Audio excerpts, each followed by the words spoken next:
여러분, 진짜 열심히 사는데 통장 보면 항상 비슷한 느낌 있죠? 벌긴 버는데 왜 남은 게 없지 싶어요.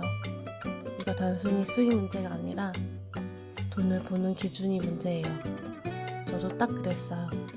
벌면 되겠지 했는데 계속 제자리더라고요. 그래서 읽게 된 책이 미공상봉 자본주의 생존 인사이트예요. 이 책이 좋았던 이유가 막연한 재테크 이야기가 아니라 기본부터 잡아줘요. 자본주의를 어떻게 이해해야 하는지부터요. 읽으면서 제일 와닿았던 게 이거예요. 돈을 많이 버는 게 목표가 아니라 흔들리지 않는 삶이 목표다. 이 문장이 딱 남더라고요. 우리는 계속 비교하잖아요. 누가 더 벌었는지, 어디까지 갔는지.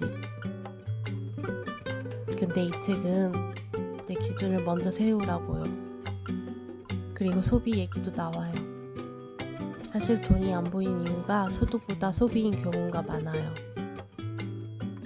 특히 남들 시선 때문에 쓰는 돈 이거 줄이기 시작하면 진짜 달라져요. 또 하나 중요한 게 사기 이야기예요. 전세, 투자, 중고거래 요즘 너무 많잖아요. 여기서 하는 말이 되게 현실적이에요. 나는 안 당한다는 생각이 제일 위험하다. 이거 진짜 맞아요.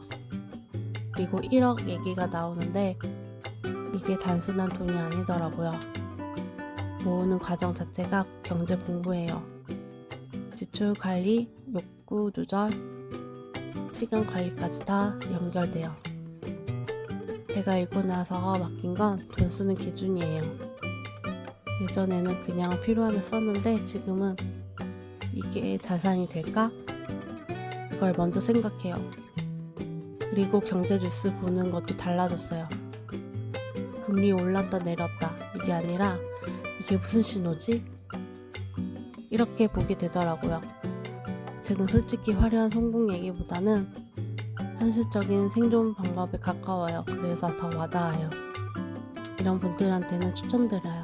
열심히 사는데 돈이 안 보이는 분들, 소비 습관 바꾸고 싶은 분들, 경제 흐름이 어렵게 느껴지는 분들. 한 줄로 정리하면 이거예요. 돈을 버는 법이 아니라 돈과 살아가는 기준을 알려주는 책. 지금 방향이 헷갈리시는 분들은 이런 책 한번 읽어보시면 기준 잡는 데 도움이 돼요. 생각이 바뀌면 결과도 같이 바뀌더라고요.